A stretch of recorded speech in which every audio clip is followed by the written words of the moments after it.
I wanna live life, but never be cruel. And I wanna live life and be good to you. And I wanna fly and never come down. Live my life and have friends around.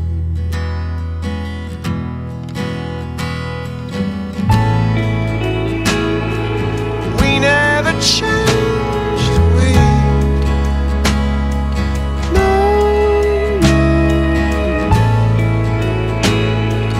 we never left,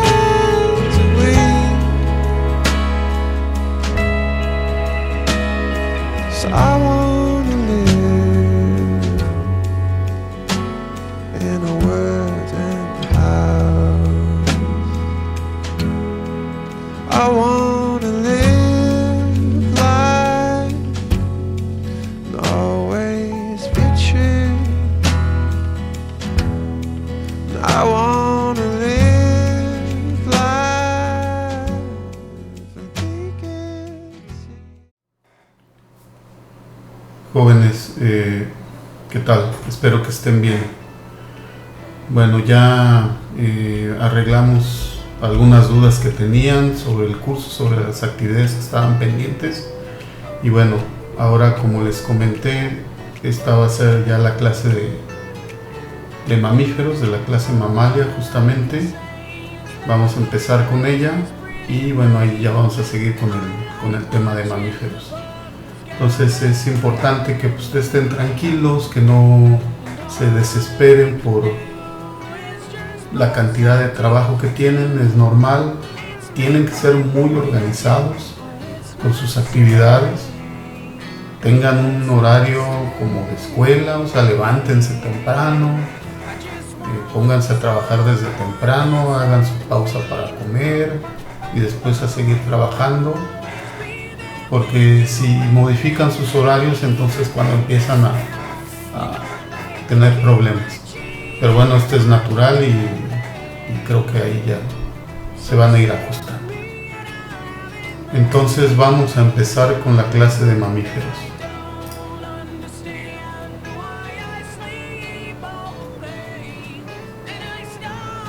Bueno, como ya saben, los mamíferos pertenecen a la clase mamalia, que es la clase que va a agrupar a uno de los grupos más diversos que existen en el ambiente terrestre. De hecho, después de las aves, pues los mamíferos son los más diversos, si recuerdan. Las aves tienen un mayor número de especies, es decir, son más diversas en cantidad de especies, pero en la forma y los tamaños, los mamíferos pues tienden a ser mucho más diversos.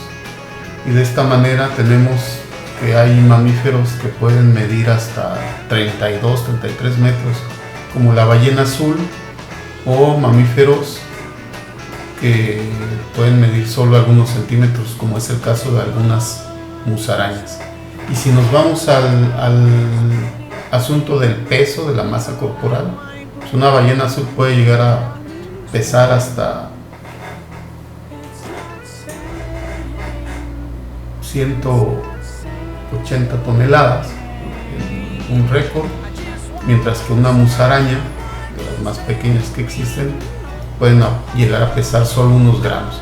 Entonces, de ese tamaño es la diversidad de la clase mamalia, en formas, en tamaños, en figuras. Ustedes ven, por ejemplo, un simio, un antropoide, y lo comparan con cualquier arqueodáctilo, o con un caballo, o con un ornitorrinco, pues no tiene nada que ver.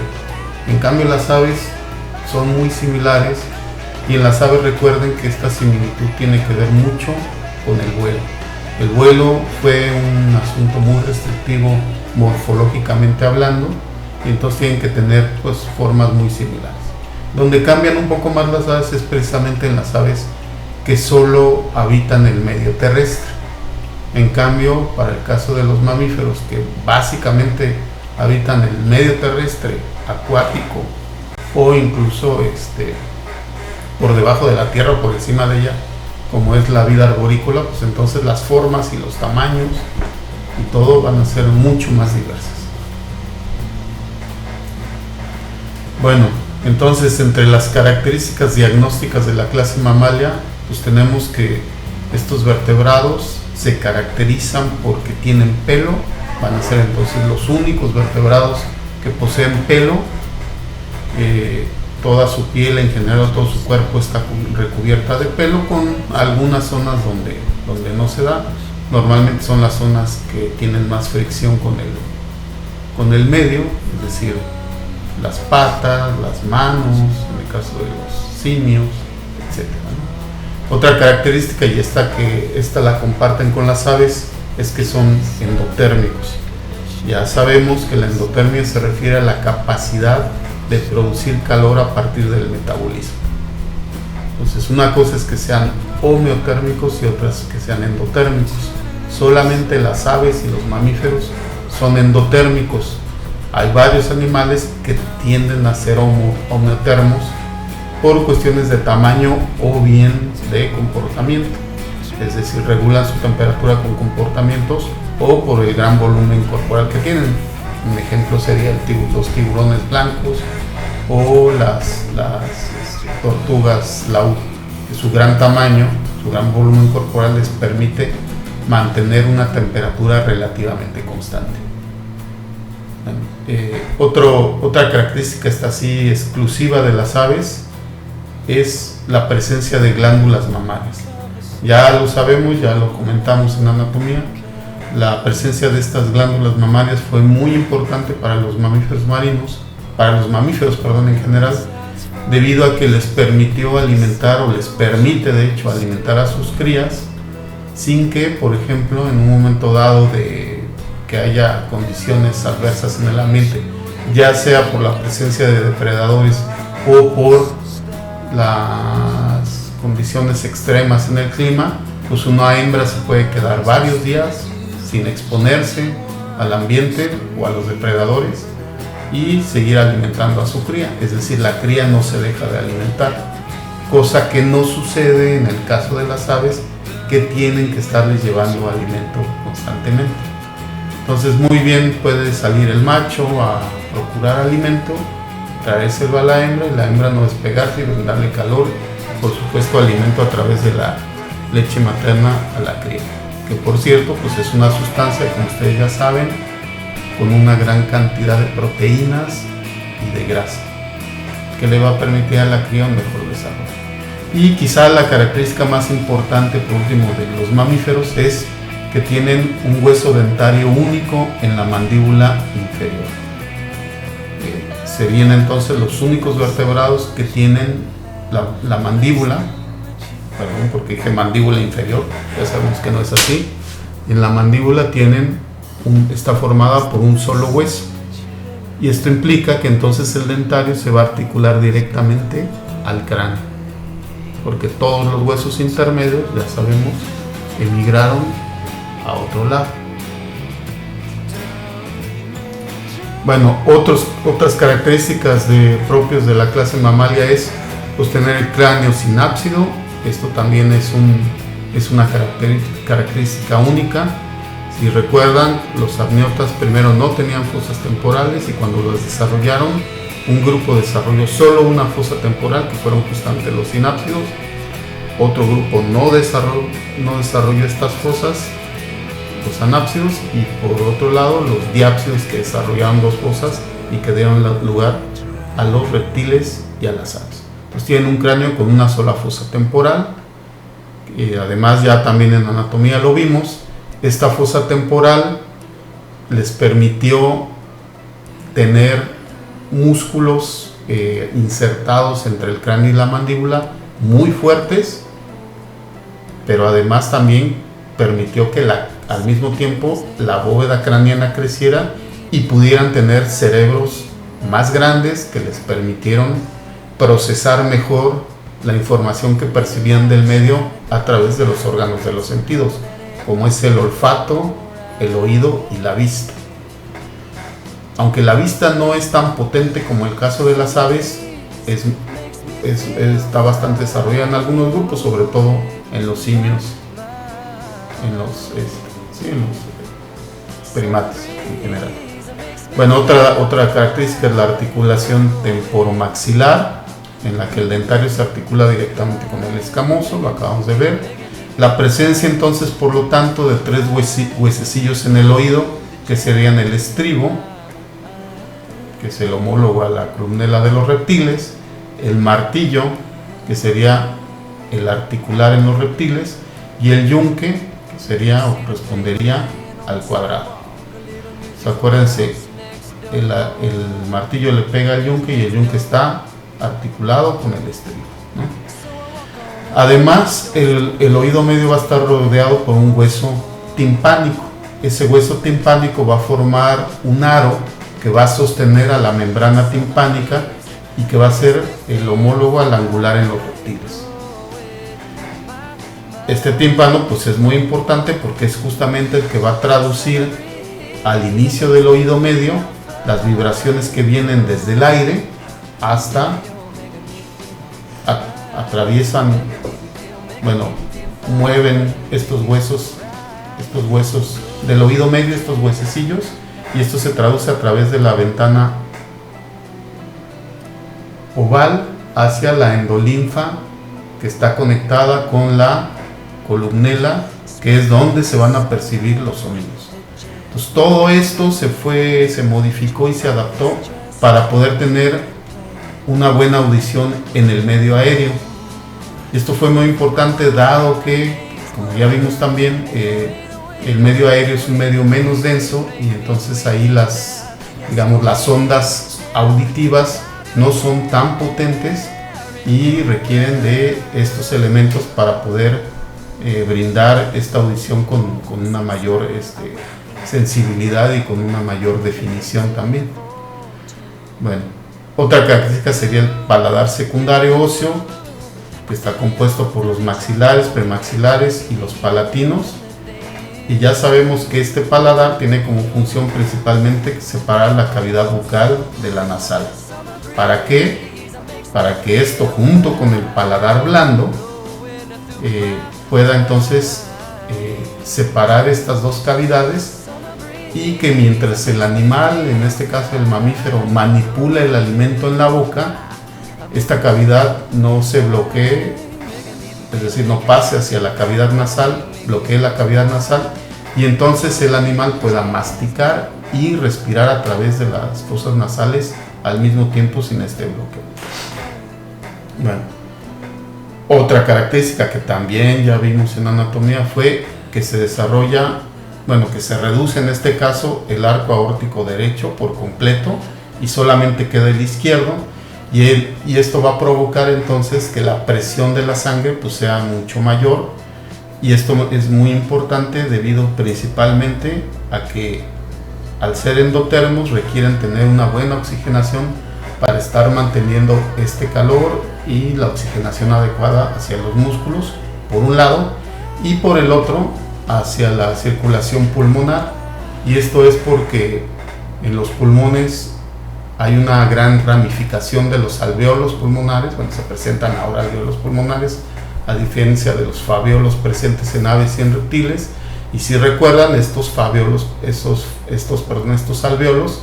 están súper ramificados, mucho más ramificados que en aves y que en reptiles. Los pulmones son más grandes, y entonces la cantidad o el volumen sanguíneo que requieren, y por lo tanto la presión para que la sangre llegue a todos los alvéolos pulmonares y a todo el sistema de irrigación a nivel pulmonar, pues tiene que ser mucho mayor. Entonces todo este incremento en la presión ayuda con esto. Por otro lado, tenemos también el diagrama muscular, que va a separar a la cavidad abdominal de la torácica. Eso es una función, pero la principal función, ya saben ustedes, es la respiratoria. Es decir, el diafragma va a ayudar a la amplitud de la caja torácica para que estos pulmones ahora más grandes puedan llenarse completamente de aire y entonces puedan pues tener una inhalación profunda o más profunda que en otros grupos, y que se puedan llenar todos los alvéolos pulmonares y tener la cantidad de oxígeno necesaria, porque como ya sabemos, el oxígeno es necesario para crear la energía a nivel de las células. Bueno, cubiertos de pelos, ya lo vimos, tienen dentición tecodonta.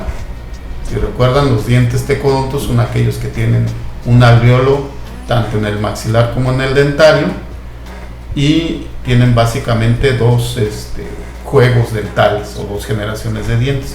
Por lo tanto son difiodontos, tecodontos y además heterodontos, dado que tenemos los mamíferos varios tipos de dientes, a saber, y de manera muy general serían incisivos, caninos, premolares y molares, básicamente 4 tipos de dientes, ¿no?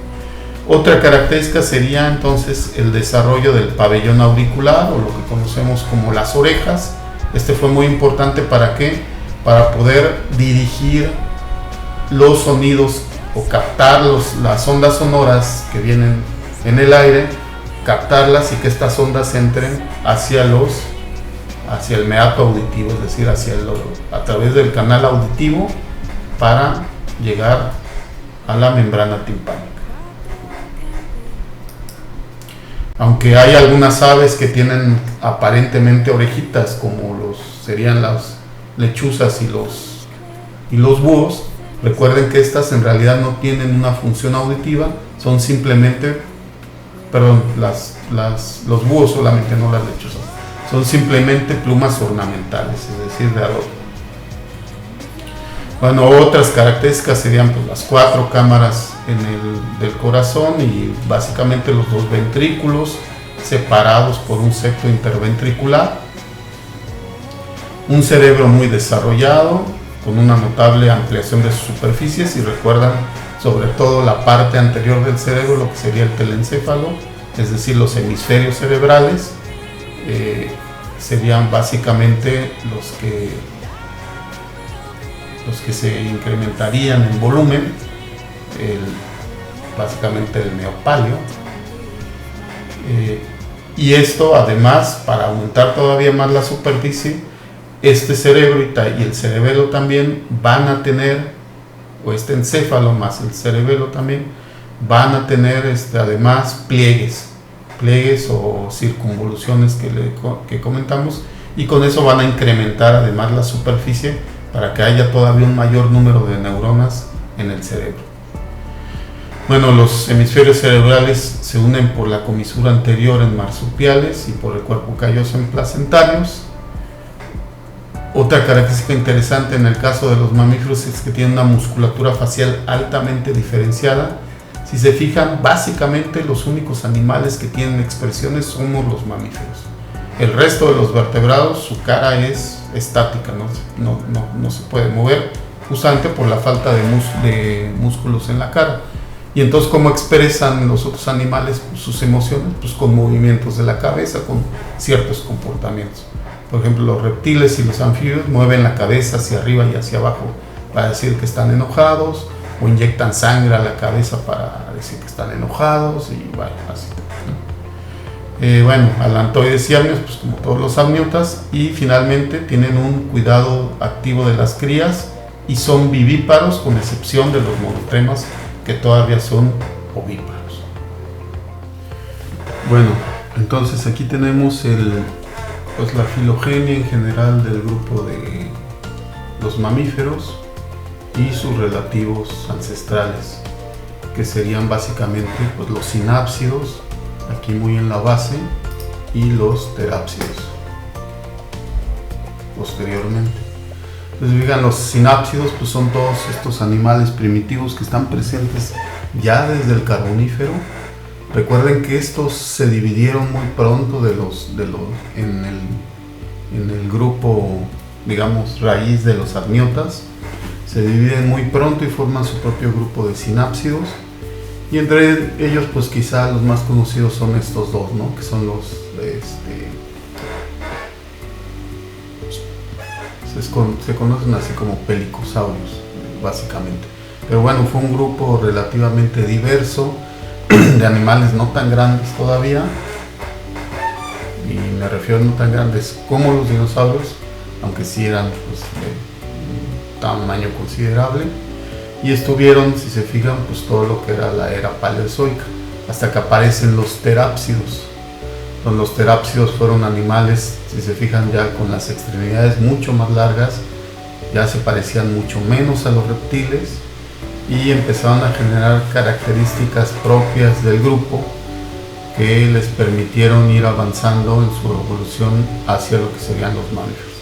Estaban los terápsidos, después los pteriodontos, para llegar finalmente al grupo de los sinodontos, que fue un grupo muy importante, pues es el grupo que finalmente ya empieza a desarrollar ciertas características que vamos a ver más adelante para, pues digamos, dar finalmente al grupo de los mamíferos que aparecen básicamente en el Triásico, es decir, justo más o menos al mismo tiempo de los dinosaurios. Entonces, si se fijan, todos estos grupos se extendieron en Jurásico y Cretácico. ¿Por qué? Pues básicamente porque no pudieron competir con los dinosaurios, que ejercieron, digamos, una presión de selección muy grande por su gran tamaño y por su gran capacidad depredadora. Pues estos en realidad fueron disminuyendo su tamaño para poder, digamos, ser más evasivos a los depredadores, y también fueron desarrollando otras características como los hábitos nocturnos, lo que implicó, como ya vimos también en anatomía, pues el desarrollo del olfato y del oído principalmente, que son estas dos, que son dos sentidos que no requieren de la luz. Pues de esta manera pues pudieron ser bien, o de una manera, digamos, bien eficientes en la noche, cuando no había luz presente, por el desarrollo de estos sentidos. Pero también eso de vivir en la noche les provocó que la necesidad de tener una tasa metabólica más alta, que por naturaleza y por los ciclos circadianos en la noche pues tiende a decrecer. Eso entonces provocó, pues por supuesto, el inicio de la endotermia, de la capacidad o de la habilidad de producir calor a través del metabolismo, lo que acelera el metabolismo, porque el calor es un catalizador natural de las reacciones químicas al interior de las células, y todo esto entonces provoca que puedan tener una mayor tasa metabólica para poder vivir en la noche. Y esto todavía a su vez también está relacionado con el desarrollo del encéfalo. El encéfalo requiere una gran cantidad de energía,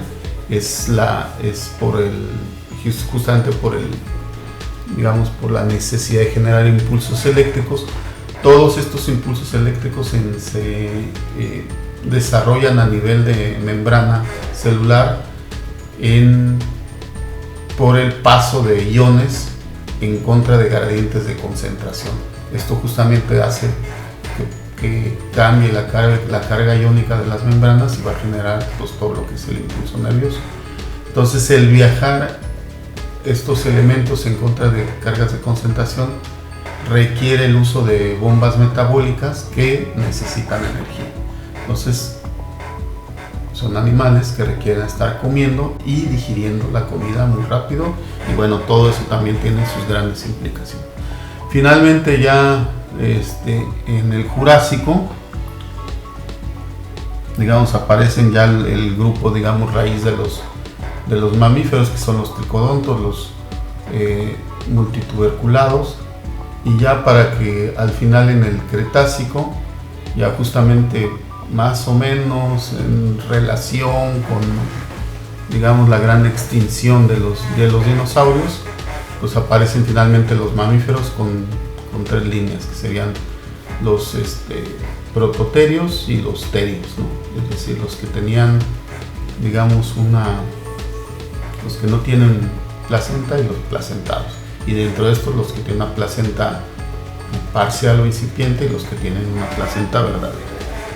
Entonces ya de ahí pues se da la radiación, sobre todo en el caso de los placentados, la radiación adaptativa para tener una mayor cantidad de especies. Bueno, aquí lo tenemos un poco más simplificado, o sea, sin imágenes y demás. Entonces tenemos los tetrápodos, los amniotas. De los amniotas pues se van por un lado a los diápsidos y por otro lado a los sinápsidos. Aquí ponen anápsidos, en realidad, y a los sinápsidos. Entonces dentro de los sinápsidos pues tenemos todas las formas transicionales hasta llegar a los terápsidos, después a los sinodontos y finalmente a los mamíferos.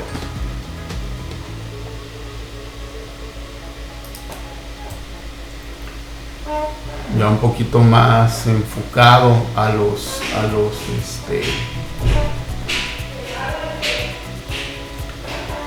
que son los, digamos, los grupos ya más cercanos a los mamíferos. Pues tenemos aquí los sinápsidos y después el grupo de los terápsidos, en donde tenemos a los terápsidos no sinodontos y a los sinodontos. Y a todos estos se les conoce como reptiles mamaliformes, que en realidad está un poco mal porque no son reptiles como tal. Entonces más bien ya se les ha dado por denominar a este grupo como mamaliformes, por no encontrar otra forma de nombrarlos. Y ya dentro de los mamíferos pues tenemos a los monotremas, a los multituberculados, que fue pues, un grupo que se extinguió, y finalmente a los marsupiales y a los placentados, o a los euterios o placentados verdaderos. Estos se extinguieron y todos estos, por supuesto.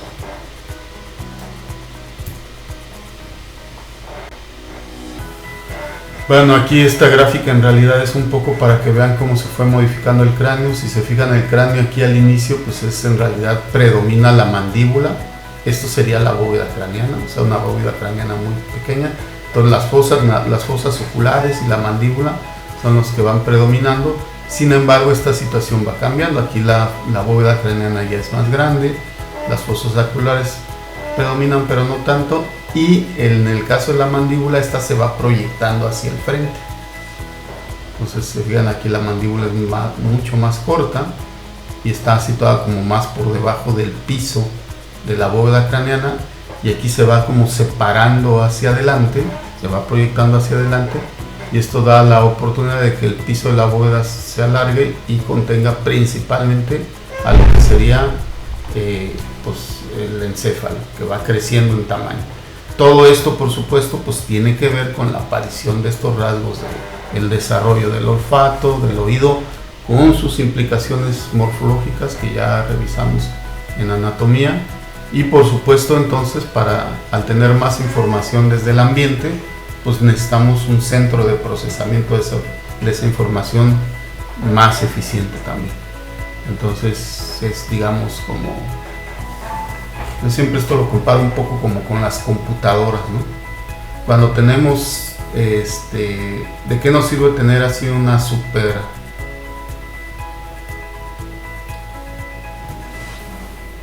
super monitor en una computadora si nuestro procesador no lo va a soportar? Es decir, no va a poder generar las imágenes para ese monitor. ¿De qué nos sirve tener 16 o 32 millones de colores si a lo mejor nuestro procesador solo puede soportar 20 o 30 colores como máximo? Entonces, si tenemos un monitor más complejo, más eficiente para mostrar imágenes, pues necesitamos tener un procesador que las pueda mostrar. En este caso, si tenemos ojos que ven imágenes más complejas, o en el caso de los mamíferos, además de la vista, un sentido del olfato y del oído mucho más sofisticados, más complejos, por dentro una mayor cantidad de información. ¿De qué nos sirve tener esos órganos de los sentidos tan desarrollados si no los va a poder procesar nuestro cerebro? Pues por eso fue muy importante el crecimiento del encéfalo a este nivel, ¿no? Y aquí también pues se pueden ver cómo va habiendo una fusión de huesos en el cráneo para ver cada vez menos huesos, y también como al principio el dentario pues estaba formado por varios huesos, es decir, no era solamente el dentario, para llegar a un solo hueso que se articula directamente con el cráneo ya en los metaterios y en los euterios, ¿no? Entonces, pues nada más unas imágenes de los esqueletos para que vean más o menos cómo eran. Estos, por supuesto, son dos sinápsidos. Estos serían 2 terápsidos. Y este ya un mamífero. Este es un mamífero, digamos, marsupial. Este es un mamífero placentado. Un terápsido sinodonto, un terápsido más primitivo y un sinápsido.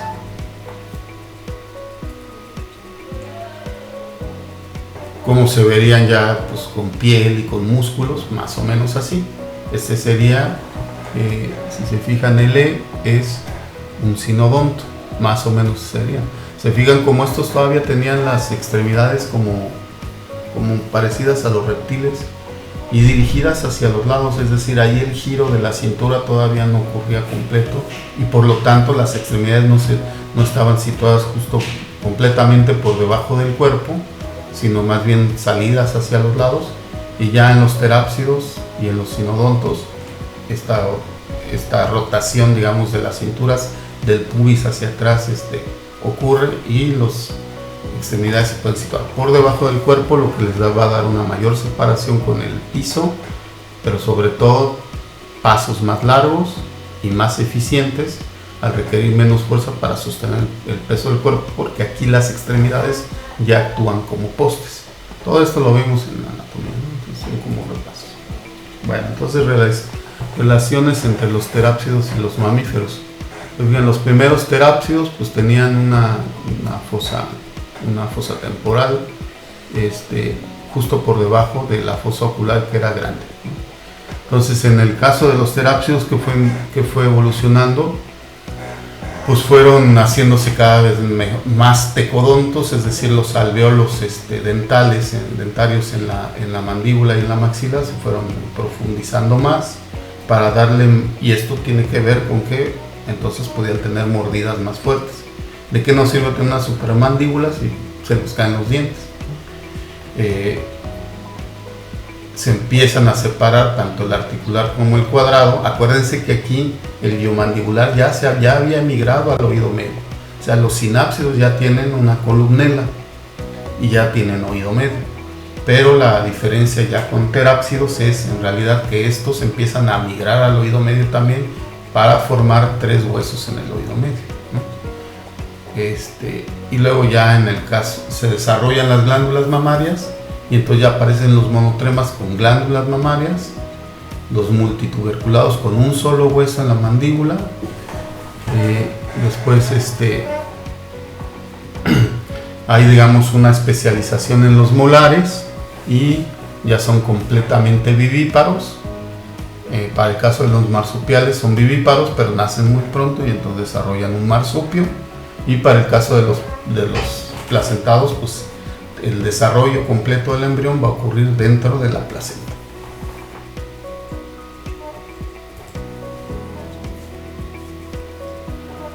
Lo vimos en anatomía, este esquema, y nada más es, digamos, una diferencia de cuál es la ventaja de tener las extremidades por debajo en vez de los lados. Cuando las tenemos de los lados, digamos que la acción pulmonar o la inspiración de aire hacia los pulmones es alternada en un pulmón y el otro, y cuando el animal se está moviendo rápido, mientras que en el caso de los digamos ya los mamíferos, al tener las extremidades situadas por debajo, el mismo movimiento activo o el mismo desplazamiento activo y a velocidad promueve la expansión y la contracción de los pulmones, y entonces esto va a permitir pues, que puedan correr más rápido, puedan correr más tiempo también. Bueno, entonces tenemos aquí el animal que durante mucho tiempo se consideró como el primer mamífero ya presente, que es el Morganocodon, que es justamente de este grupo de los sinodontos, ¿no? Pues si se fijan, pues aquí la principal característica es que el dentario ya está articulado directamente al cráneo, es decir, los huesos, el articular y el cuadrado, pues ya migraron hacia el oído medio. Pues ya tienen 3 huesos en el oído medio, y Esta es una característica que durante mucho tiempo se consideró como definitoria para los mamíferos. Ahora ya se le agrega también el cartílago timpánico, es decir, el cartílago que surge del angular y que va a rodear a la membrana timpánica para darle soporte. Entonces aquí pues básicamente lo que vemos es el cráneo del animal. Este era el animal. Si fijan, no era muy grande, en realidad eran pequeños, se parece mucho a las musarañas actuales. Eran en realidad de tamaños pequeños, vivían en madrigueras y ya tenían sus glándulas mamarias y todo, y de esta manera se podían ocultar de los depredadores y demás.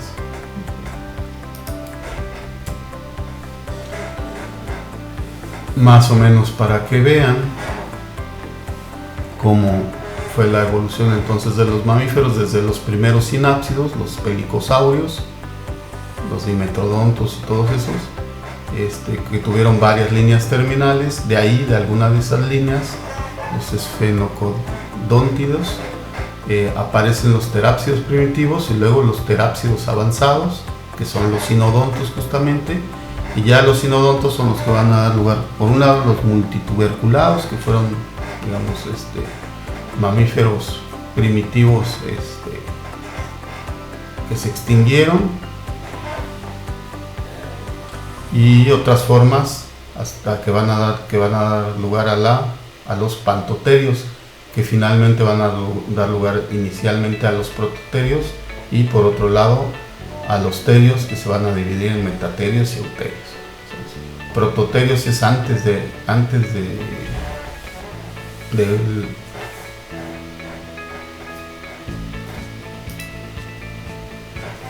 se refiere a que son antes de placenta, los metaterios con una placenta, digamos, no completa o incipiente, y finalmente los terios con placenta completa. Y aquí tienen también pues el tiempo, ¿no? Entonces aparecen en el Paleozoico los primeros sinápsidos, muy todavía en el periodo carbonífero del Paleozoico, y los sinodontos pues, que estarían al inicio de la era mesozoica. Ya finalmente los mamíferos que van a estar toda la era mesozoica y por supuesto la cenozoica.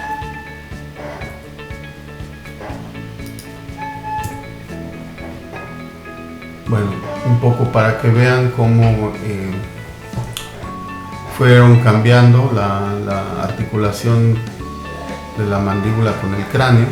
¿Qué es esto? Cranium mandible joint. Entonces aquí tenemos el dentario por un lado, lo que sería el estribo, bueno, en este caso la columnela, el cuadrado yugal y el articular.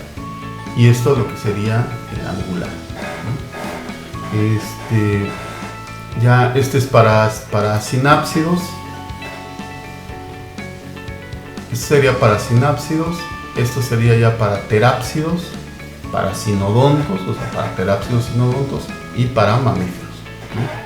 Entonces, en terápsidos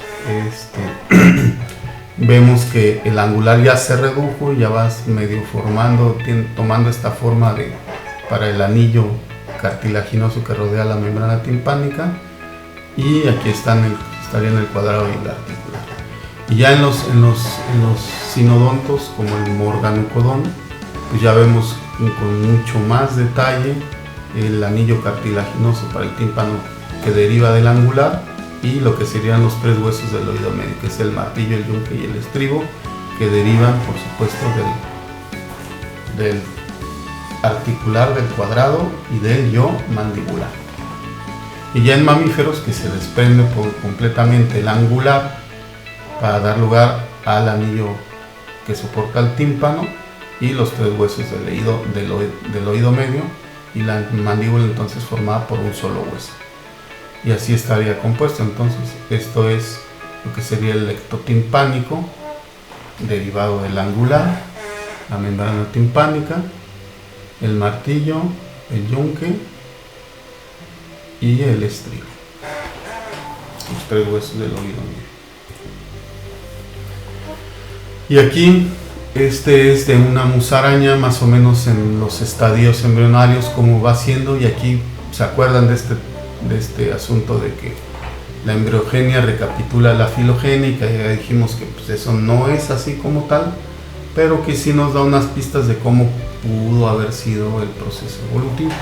Aquí se ve muy claramente cómo aquí están todavía el martillo, el articular y el angular,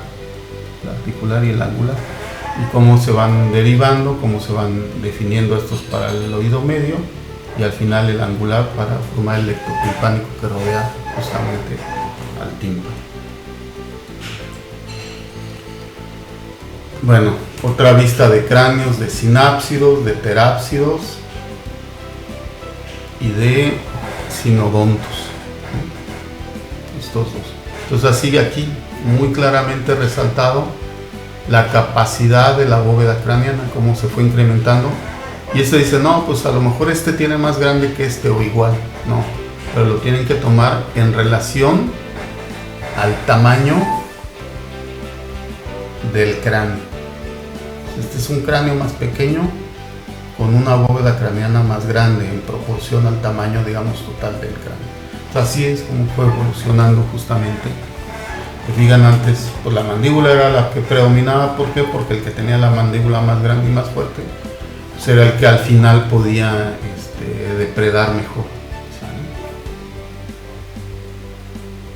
¿sí? Y sin perder fuerza en la mandíbula, y para eso las fosas temporales y los arcos que forman estas fosas temporales, entonces ahora los músculos se pueden insertar en el cráneo y en el dentario, pero también en los arcos, en este caso en el arco cigomático. Entonces aquí vamos a tener al macetero que se inserta en el arco cigomático hacia la mandíbula, y al temporal que se inserta en la región temporal del cráneo hacia la mandíbula y que pasa por debajo o por dentro de ese arco. Entonces vamos a tener una mandíbula que va a estar soportada y fortalecida por dos músculos en vez de uno, y esto pues obviamente tiene sus ventajas. ¿Por qué? Porque la fuerza de la mandíbula en realidad se da mucho al momento de masticar, porque atrapar un animal pues sí se requiere cierta fuerza y tragárselo, pero macerar, y recordemos cómo comen los animales, macerar los músculos, la piel y los huesos, pues será otra cosa, ¿no? O como en el caso de los rumiantes, estar macerando las plantas para destruir su pared celular, con ayuda de microorganismos y todo eso. Bueno, aquí es un poco la idea cómo fue evolucionando el canal auditivo. Primero las orejas de los sinodontos pues probablemente eran de esta forma, todavía no estaba bien desarrollado el pabellón auricular, y cuando se va desarrollando entonces hay la necesidad de que el canal auditivo se prolongue y además se recurve para poder tener las orejas o los pabellones auriculares en posición dorsal respecto al cráneo y no a los lados, aunque bueno, algunos como nosotros los seguimos teniendo a los lados, pero es en parte por la posición y demás. Bueno, y cómo se tuvo que, digamos, modificar toda la musculatura y eso para que esto sucediera.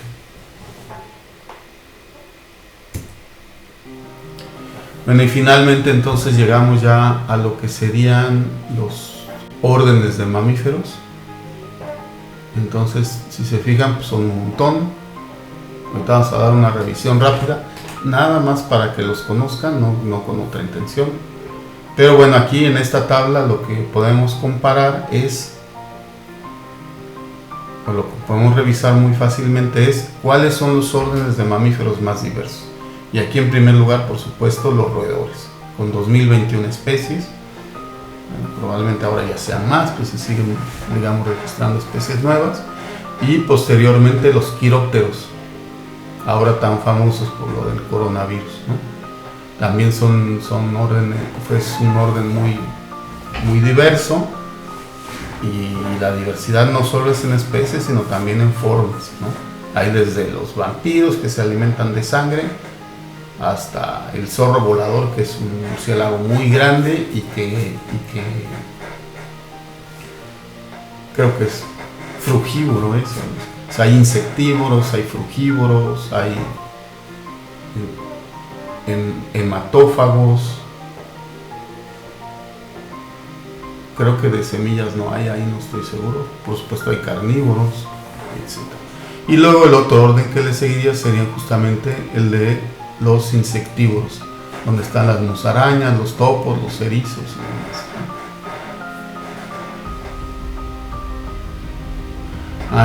En roedores encontramos ratas, ratones, castores, ardillas, tuzas, puercoespines, chinchillas, capibaras, tepezescuintles, ceretes, cobayos, etc. Las capibaras son es el roedor más grande, son estos que están ahí en América del Sur, que son muy grandes. Y bueno, los que siguen en diversidad serían los carnívoros, los primates y finalmente los artiodáctilos, donde están todos los bovinos y parecidos. Entonces llegamos a la clase Mammalia, que va a ser parte del reino de los animales, del filum de los cordados, en el subfilum de los vertebrados. Y que, bueno, ya vimos ya revisamos mucho las características de ellos, endotermos, bueno, una que no habíamos comentado, los eritrocitos y núcleos, esa sería una característica diagnóstica de la clase. Glándulas sudoríparas, otra característica diagnóstica que tampoco habíamos mencionado y que son muy importantes, por supuesto, para la regulación de la temperatura. Cerebelo plegado, si lo comentamos, la articulación escamoso-dentario, lóbulos ópticos divididos a nivel del encéfalo y la presencia de pelo. Vamos a la clase Mammalia,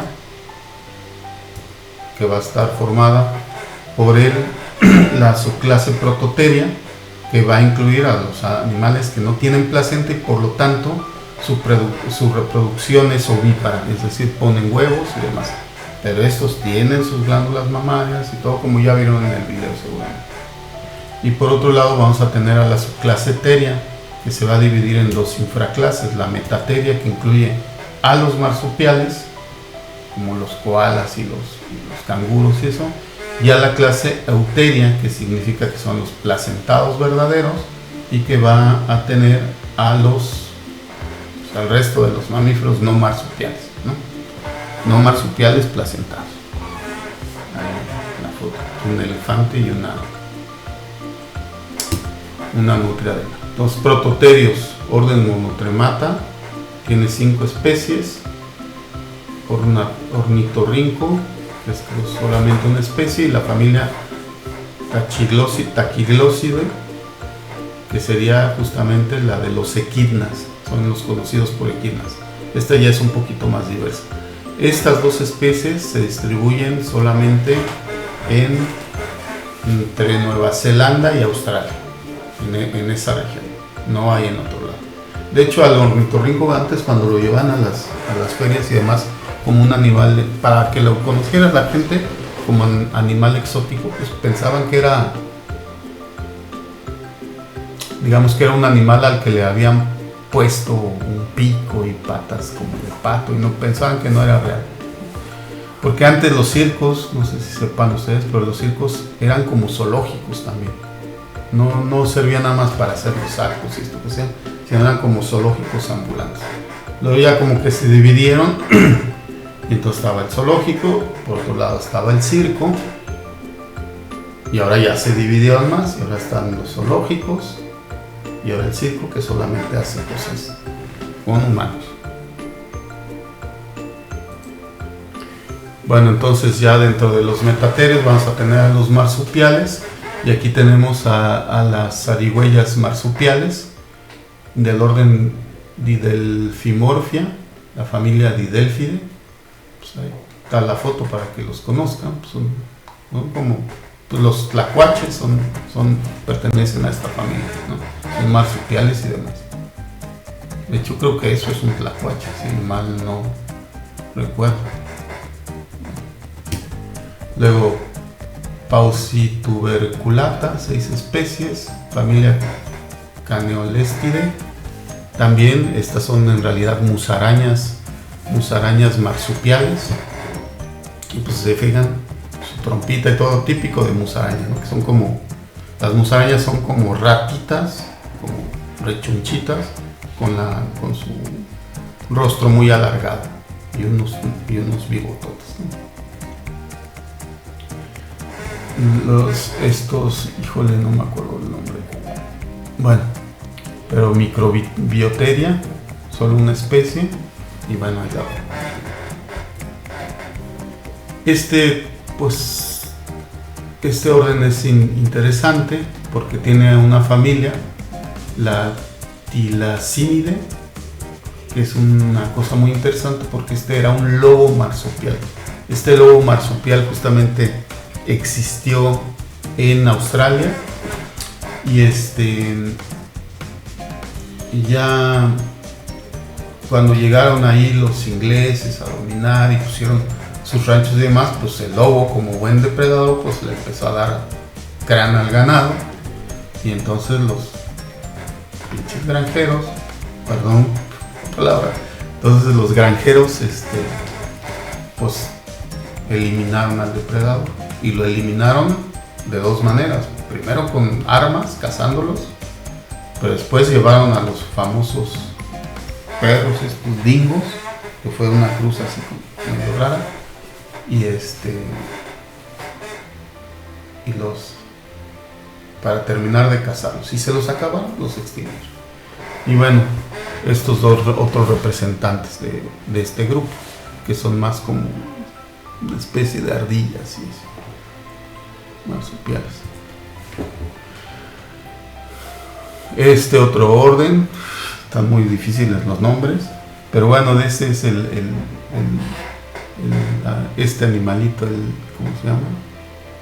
Casi, bueno, no me acuerdo, pero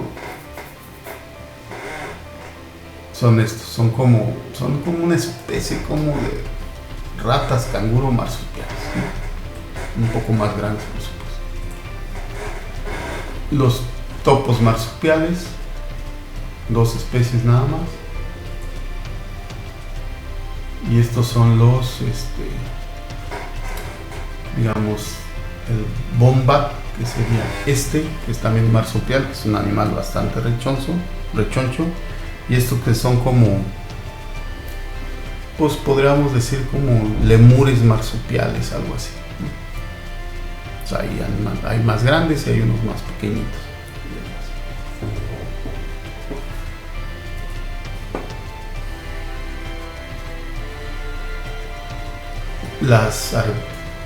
Estas como ardillas voladoras marsupiales también,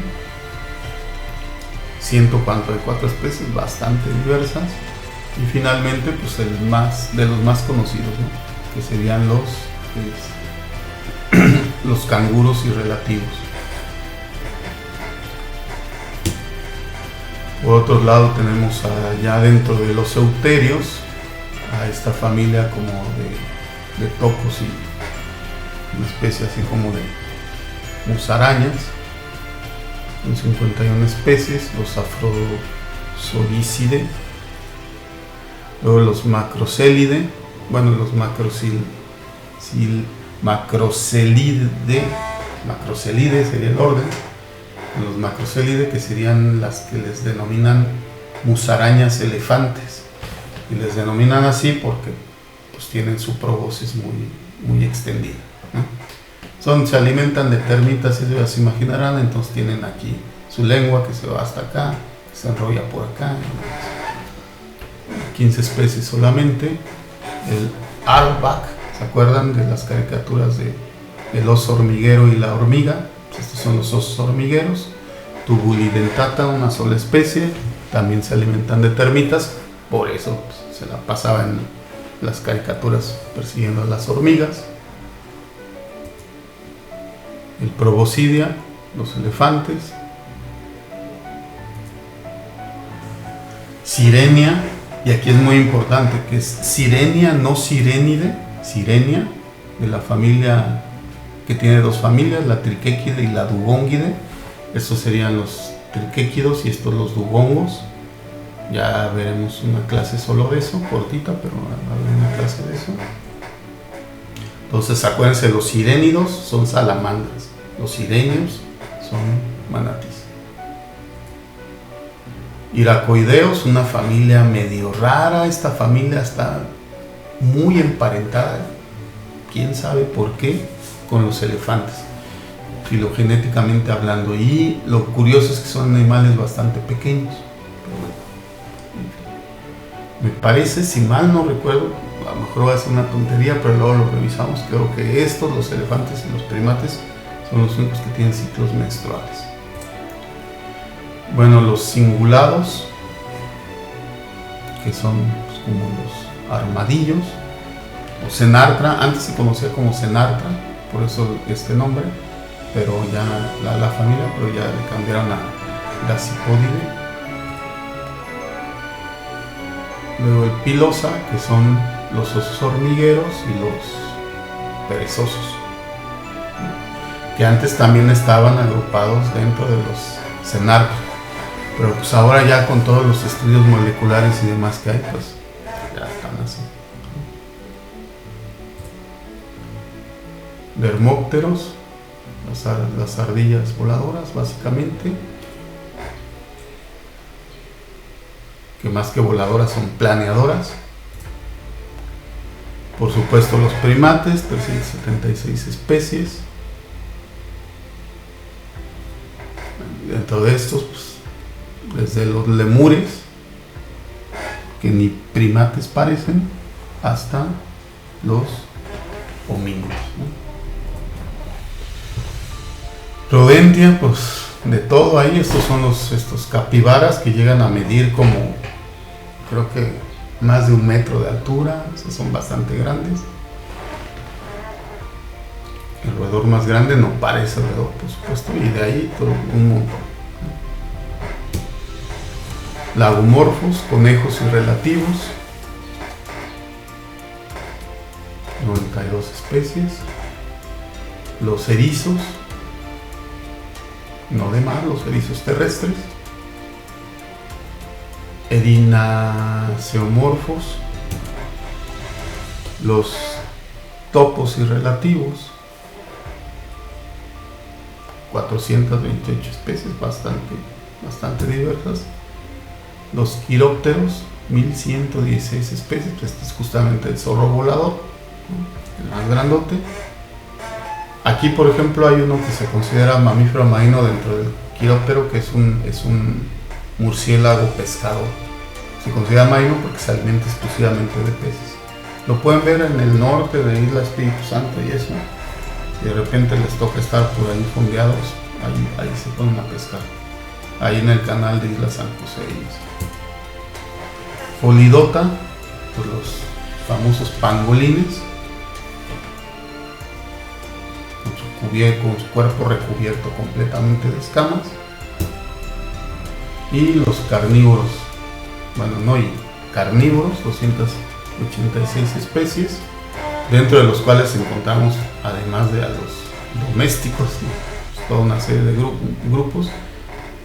Y aquí estarían entonces los perros, los osos, los odobénidos, los mustélidos, los otáridos, los fósiles, que son los pinípedos, etc. Perisodáctilos, caballos y tapires. Artiodáctilos, pues todos los que tienen pezuñas como dobles, pero además que tienen el corazón bien dividido en 4 cámaras. Digo el corazón, pero el estómago dividido en 4 cámaras para alimentarse. Y finalmente, pues lo más bonito que hay, los cetáceos, que se dividen básicamente, pues la división no está tan sencilla. Estas son las familias y cada familia tiene sus detalles, ¿no? Pero bueno, estas serían las familias de ballenas, los delfines y otros, como los cachalotes, los narvales, las marsopas, los delfines de río, y las ballenas picudas. Pero bueno, eso ya es tema de otra clase. Bueno, creo que aquí termina. Entonces con esto terminamos esta primera clase de mamíferos. Ya saben, les voy a dejar ahí abierto la opción para que pongan su retroalimentación, es decir, las 5 puntos más interesantes que les parecieron a ustedes más interesantes de la tarea, y para que los vayan poniendo ahí. Y bueno, voy a subir el video a YouTube. Se tarda un poco esta subida, pero bueno, así lo voy a hacer, y ahí les aviso cuando esté lista por WhatsApp. Bueno chicos, cuídense, échenle ganas, sigan echando ganas y cuídense mucho, no se expongan innecesariamente, y bueno, seguimos trabajando. Que les vaya muy bien. Bye.